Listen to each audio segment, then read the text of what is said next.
Morning. Yan. Pasok na po tayo sa trabaho. Pasok na tayo sa punta tayong Tokyo. Andito po tayo sa Saitama. Grabe ang lamig. Ito yung buhay dito sa Japan. Simple. Sarap mamuhay, tahimik, walang gulo.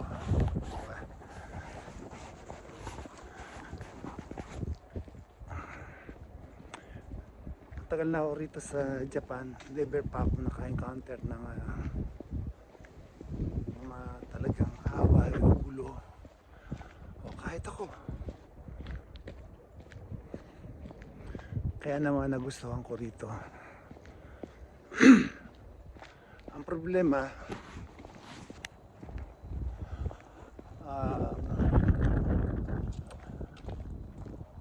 may mga ibang lahi o doon nagkakaroon ng problema. Kasi lalo na dito ngayon, pinag-iinitan nila yung mga foreigner. So ikukumpara mo ang Japan ngayon at sa mga nakaraang panahon, iba po ang Japan ngayon. So taas ang discrimination dito ngayon, lalo na sa mga tulad naming mga dayuhan.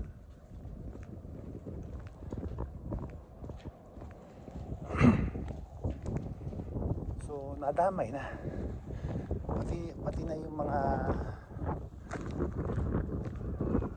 kababayan natin, so mga ibang lahi na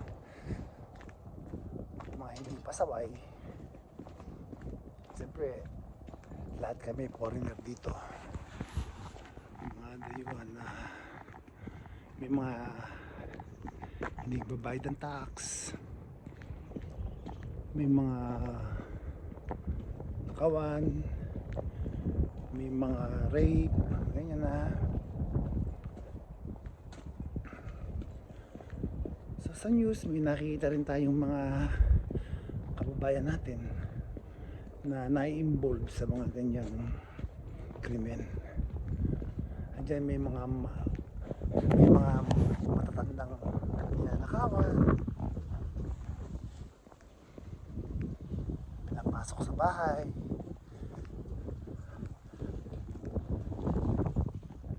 Andiyan yung may mga marami. Maganda rito sa Japan, tahimik. Kaso ngayon marami na pumasok ng mga iba't ibang lahi. Naging maluwag kasi yung Japan sa immigration nila noong mga nakakaraang taon. Kaya naman napakadaling pumasok dito. At ngayon hinihigitan na nila, marami na requirements kung paano pumasok at sinasala nila ngayon. Kasi itong Japan,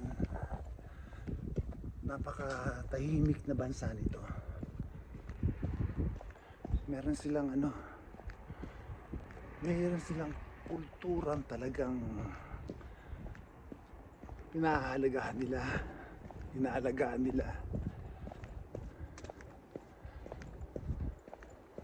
Andyan yung marami ayaw nila ng maingay.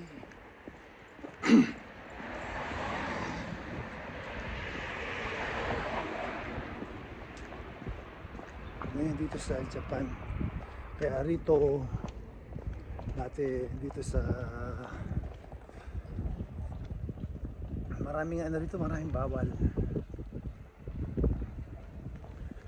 Pag sasakay ka ng mga tren, wala kang makikitang nag-uusap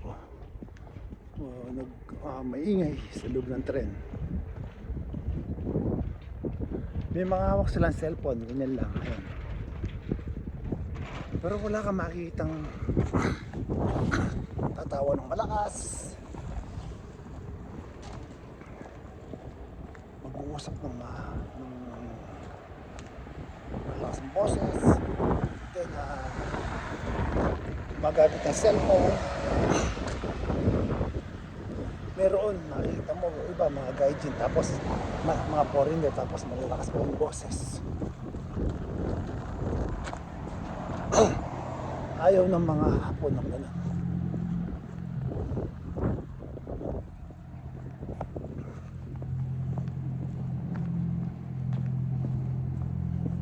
Nandiyan yung punta ka sa station, ayaw nila. Kahit nga sa mga coffee shop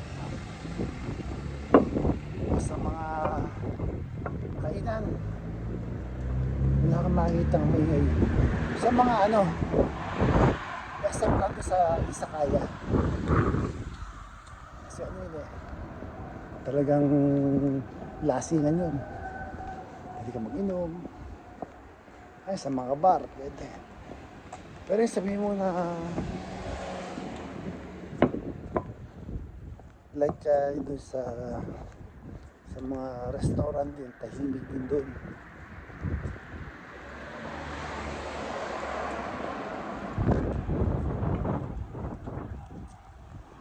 Kaya na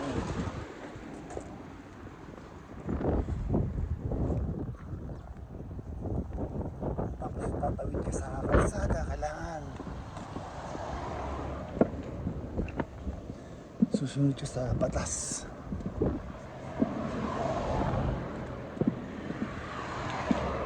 Sa madalit salita, bawal ang pasaway dito sa Japan. So hindi na ganun kadali ngayon pumasok sa Japan. So ako, kahit na dito na ako nanirahan, kahit na permanent residence pa ako dito, kahit na may bahay pa ako dito, so hindi ko rin masasabi kung hanggang kailan ako i-allowed ng Japan, di ba? Pero ganun pa man,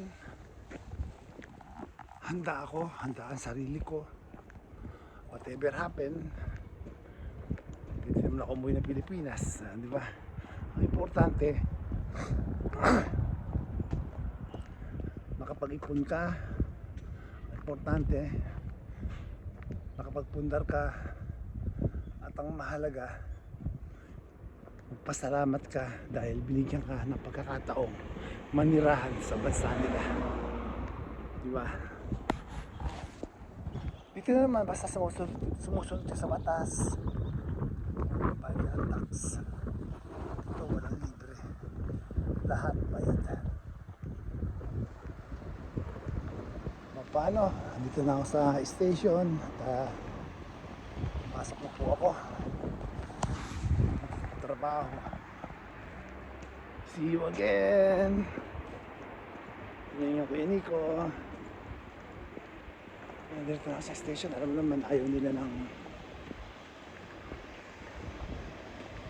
thank you, salamat.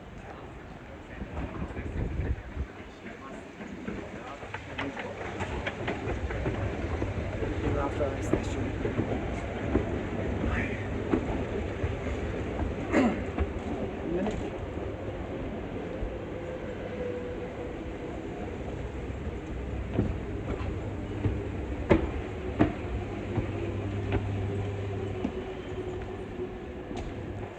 Yan, paano? Andito na ako sa estasyon. Bawal na maingay dito.